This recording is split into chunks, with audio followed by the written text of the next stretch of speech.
All right, what's going on, guys? So tonight, it's a little bit later, but I'm still kind of awake, so I want to tackle a problem that I have been running into non-stop, and it's been really irritating. So I need to get reverse back on my truck. Long story short, had a clutch changed out. We ended up running into an issue with the master cylinder. So the master cylinder needed to get changed out. The O-rings on the hydraulic throw-out bearing got changed out, and it's still not perfect. There's a couple of things that I think could be wrong with it. This is a Russell speed bleeder that I put on. The only issue is I noticed that no matter what I do, there's still air coming out of there, so I don't know if it's sneaking around the threads or what it may be. Alternatively, I could be having an issue down here with the fitting, and I don't think I'm going to be able to get a real good look at this one, but I could be having an issue with the fitting on the back side here. It was pretty seized on there when I was originally trying to work on it, and unfortunately I wasn't able to get it off, so I've just been running that old fitting. So I can change that. I have a new one. I have the tools at home to get this worked on properly. And then very lastly, the only other thing it could be is I am running about 3 foot of extension, give or take, and you can kind of see it down there where the connector point is. So potentially that might just be causing too much fluid to be trying to move through that line with the master cylinder. So we're gonna work in that order. Lastly, the only last possible thing it could be is an issue with the hydraulic throw-out bearing, which requires me to remove the entire transmission. So that is a last case resort, but I'm going to put together this piece. This is my little home-brewed solution to kind of check that fitting to see what's going on here. I really don't think that Russell fitting is the issue, but what this is this is just a hydraulic ball valve, and I actually have to put this in here to operate it with one hand. And let's put this in here. There we go. So all this is close, open, and it's 1/4 inch, so I went 1/4 inch to -3AN, which is the line size, and then 1/4 inch to 1/4 inch barbed nipple, so I can just put some nice clear line on there, make sure everything's going well there. So I'm just going to put some PTFE tape on this just to make sure we don't have any leaks. Then I'm going to pull the old fitting out, and we'll try bleeding that. I did pick up a vacuum bleeder to pull through to see if that's going to help the situation. Second, we will try changing out that little adapter at the end of the master cylinder. I'm going to have to get kind of creative with that, and you'll see why later if we get to that point. And then lastly, there is one additional thing I can give a shot to, which would be to move that speed bleeder, or I'm sorry, the contraption that I'm making right now, to the underside, but we'll take a look. We'll cross that bridge when we get to it.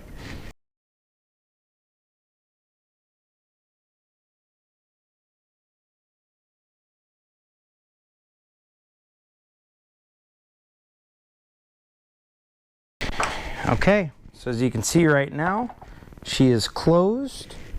I'll probably get some plastic line real quick to put on the end of that, and then we can try doing some vacuum.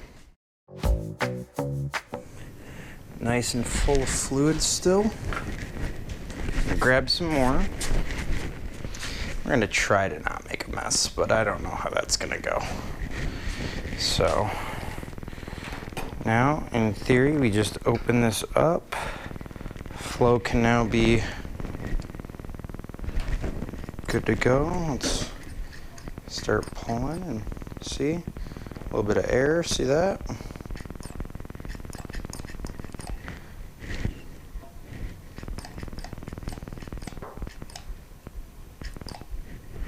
Okay, and see, this is what I was worried about.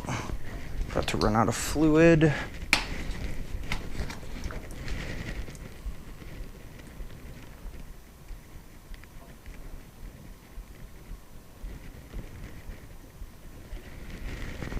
Okay,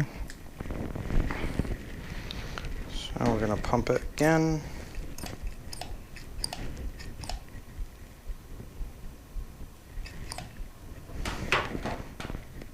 Okay, I'm actually going to close this off just like that. top this off. We're gonna go test the clutch pedal real quick. All right, getting in, you guys can see my first reaction with this.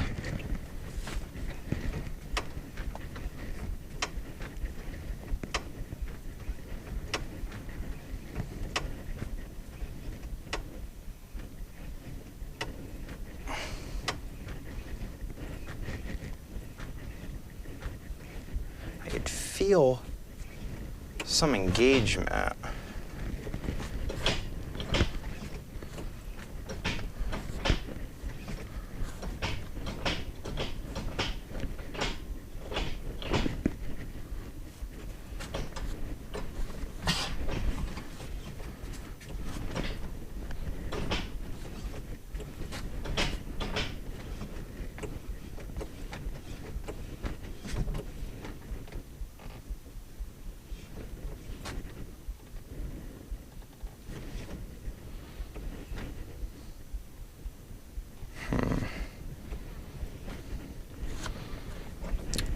Let's grab a key and check it out. Okay.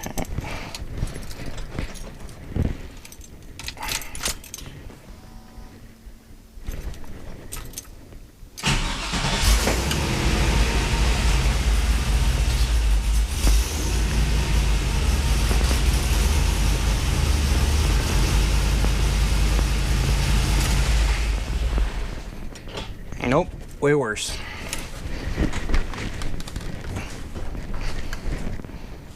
Okay, so now we're gonna go right to trying to replace this.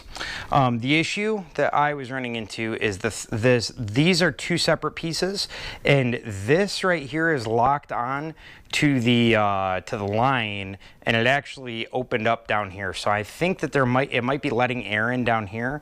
So I'm gonna try to replace that real quick and see if we have any better of a condition.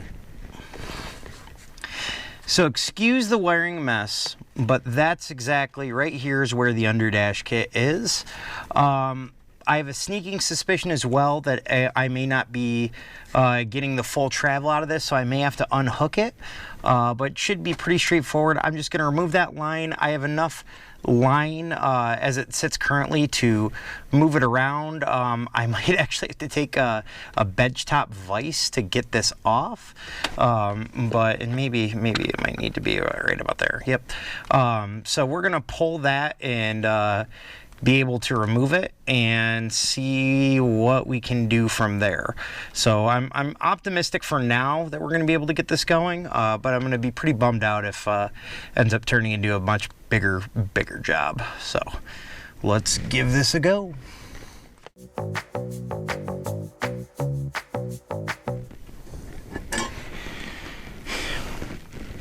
Okay, so this may look a little ghetto. I had a spare one of these hanging out that I recently acquired, but I know that this will allow me to crimp down enough to put enough pressure on that fitting that's within that piece so that I could actually remove it.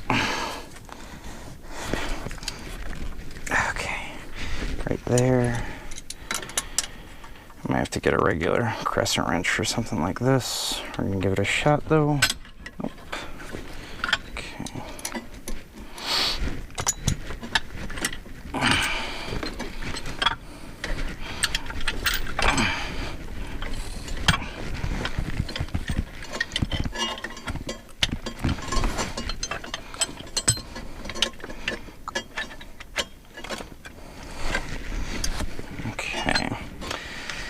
And see, this is the stupid problem that I was running into. I ran into this on Power Tour.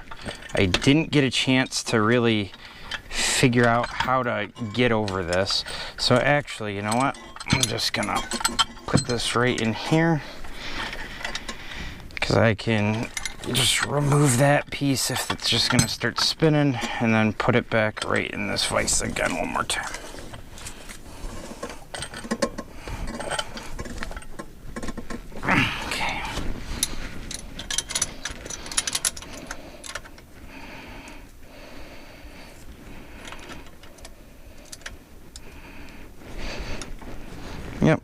spinning the whole thing, which is exactly what I was running into. And at that point, what is the difference? Okay.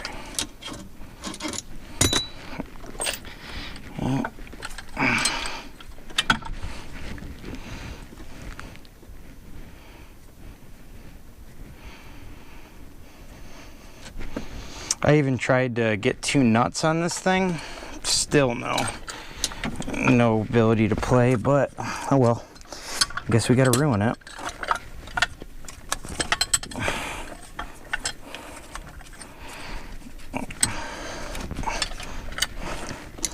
There we go.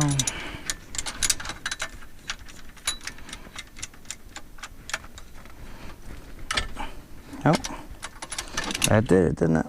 Yep. That's all it took, was having a bench vise to get this stupid thing out. Man, that's just dumb. Okay. Ugh. All right. Here's this piece right here. Here's that one. So that's the bad one. So now we can just put the other one in, and ideally it'll be fine. Ideally. So I'm just gonna try to not tighten this one to the moon, and we will call it a day on this piece anyways.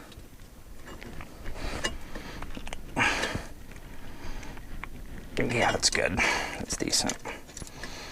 Should not leak at all. So this is just a push clip that goes back into it. So thankfully that's nice and easy to put on, do it from underneath. You just slide it on, and this should just slide right through. So this time I'm actually gonna go over it. Let's see. Come on. There it is. Okay, well, now we're gonna hope that that potentially could have fixed it. Let's see.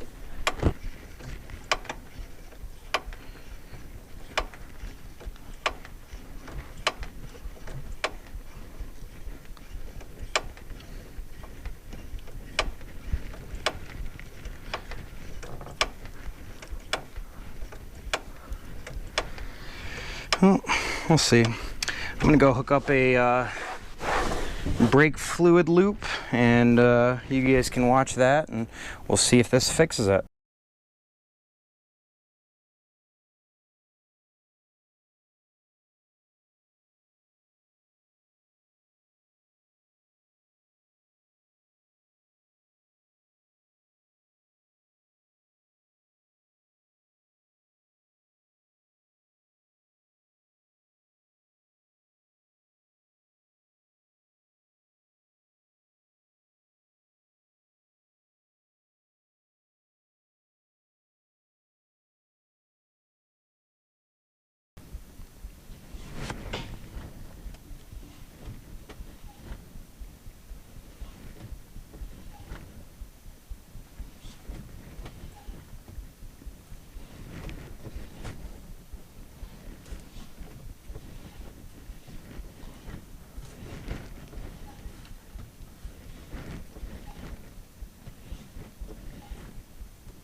Unfortunately, we're still at 0 on this, so that's cool.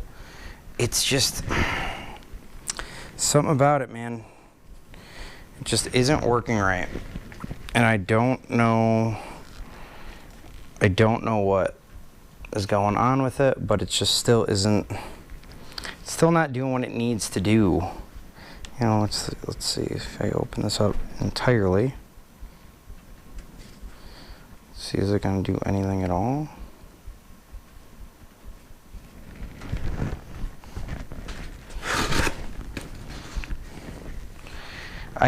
I've had a sneaking suspicion ever since I put this extension line in that it's just too much.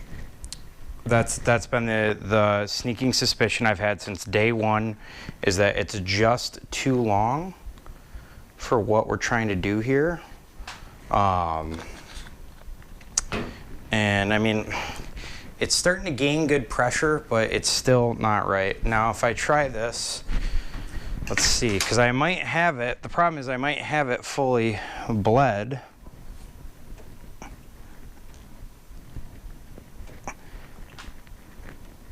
And it's just not good enough.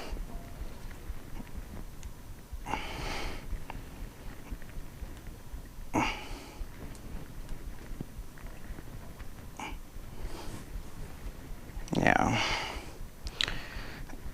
I think I gotta pull that line, unfortunately, and I really didn't want to, but I think that that's the next step here, is pull my extension line off and go from there. Okay. I'm gonna go ahead and change this back just so that I can route it easier. All I'm doing is putting that speed Russell fitting back on to be able to route it down a little bit quicker. Should be pretty straightforward, but let's see.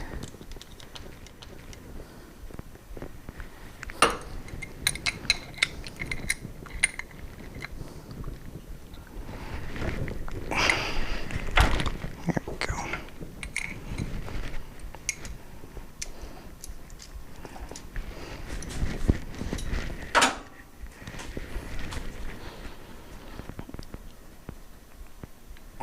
Okay, that a lot more fluid came out this time, oddly enough, almost like it was much better bled than it was before, but I had a worse pedal. So that's what almost doesn't make any sense, unless the interior of that valve was bigger, which is possible, but it just, again, it just doesn't make any sense. So the whole idea on this then is going to be that the volume is too much for the cylinder, so it physically can't move any more fluid to be able to actuate it. So reducing the amount of line that we have in the system should, in theory, then reduce the amount of travel to push everything. So now, yep, I'm going to move things around, and we'll be right back in a second.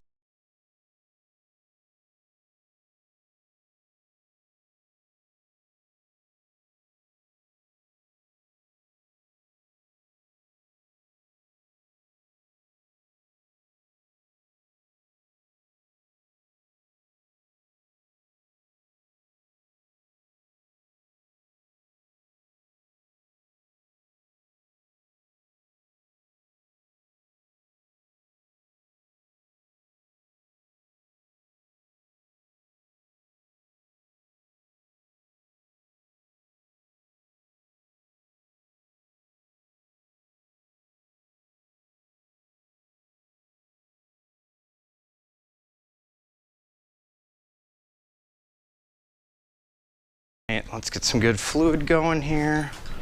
Ignore the gross hose. It's what I had to be able to get this bled tonight. So, go. Anticipate I'm gonna need some fluid pretty quickly. Okay, no. We're in decent shape so far. Okay. The whole goal, whenever you do something like this, when you're bleeding, you know, kind of weird way like this, is you want all the air to to basically get trapped in the hose as opposed to whatever you're bleeding. So let's try this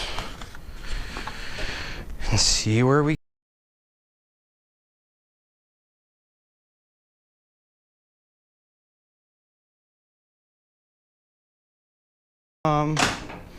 let's look to make sure everything's still decent.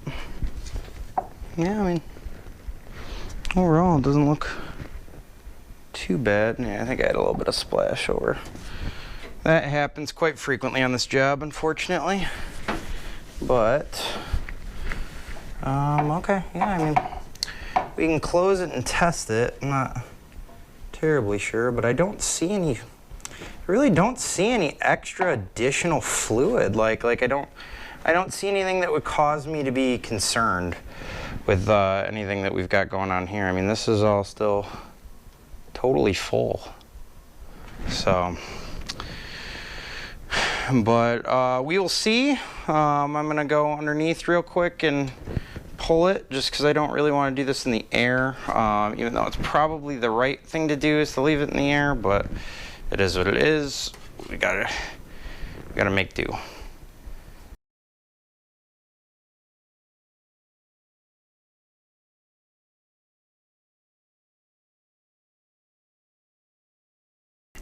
All right, since I just closed the valve, I'm gonna try to give this the best opportunity possible.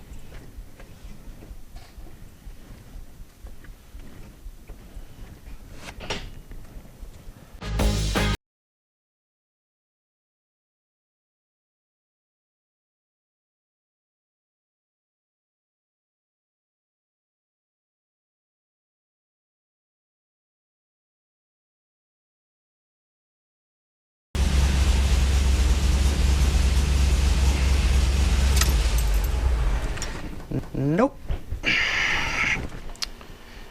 So at this point, the only other thing I can think about doing is going to be, I'm going to pull the master cylinder off the pedal, and I'm going to try to actuate it fully by hand. The only thing that is different between this one and the last one that I had that I can think of is this one actually stops at the correct height, but the last one didn't. But then this one doesn't fully actuate where the last one did. So I'm gonna pull it off. I'm gonna see if there's an air bubble in it. And that's gonna be pretty much the last thing that we can do before we pull the whole trans out and start going through a whole bunch of other stuff. So I'd like to really, I'm trying to avoid that as much as possible, but if we have to, we have to. So I'll pull that master.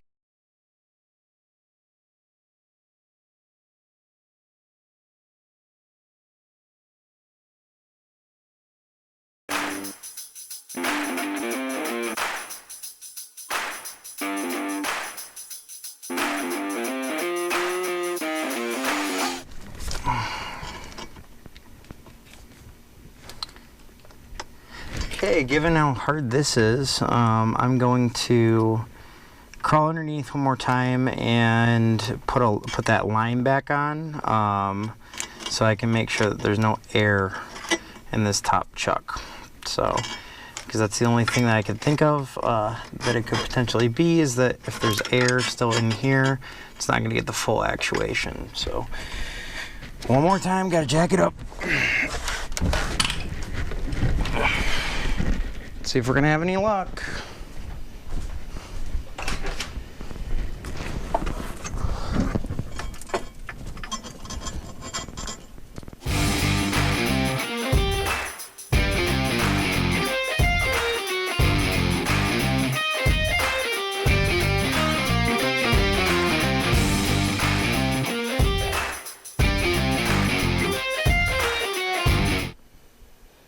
I don't really see too many air bubbles, so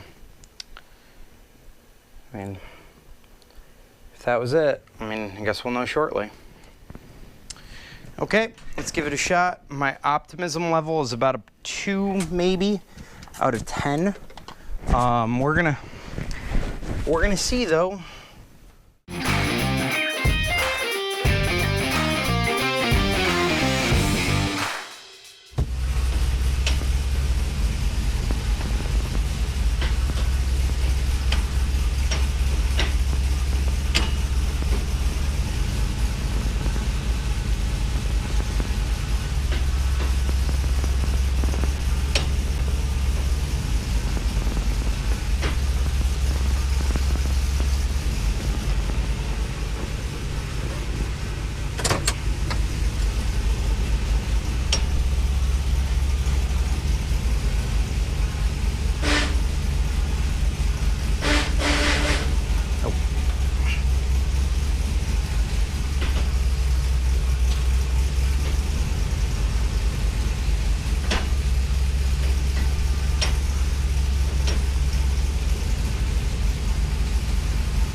I guess it's a good thing that we're at least back to where we started. So I'm gonna clearly have to still figure this thing out. I don't know what else I can do. So until the next video.